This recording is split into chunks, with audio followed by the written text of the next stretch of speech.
So, 2012 model Philips.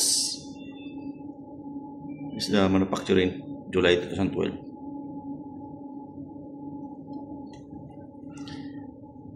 Alora CB20.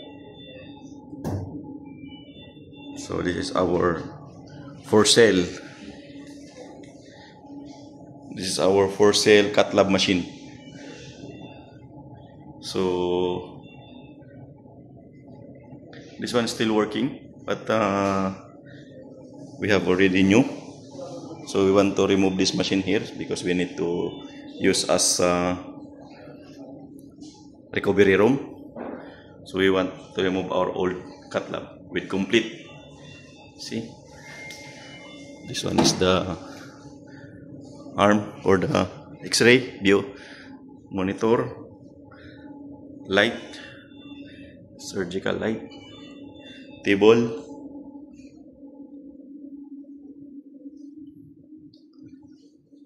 yeah, table is still complete. See, monitor, 3 monitors there with wall mount. So one angiogram C-arm,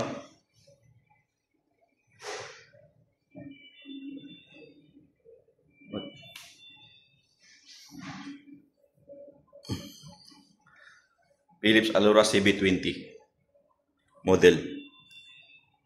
So this is the control room. Yes, yes.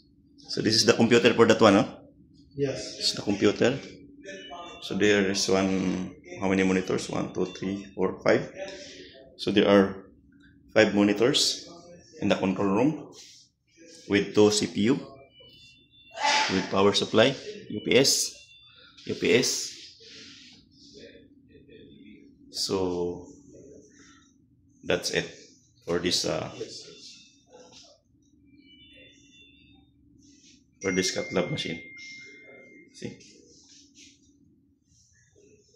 so this is for sale. Okay.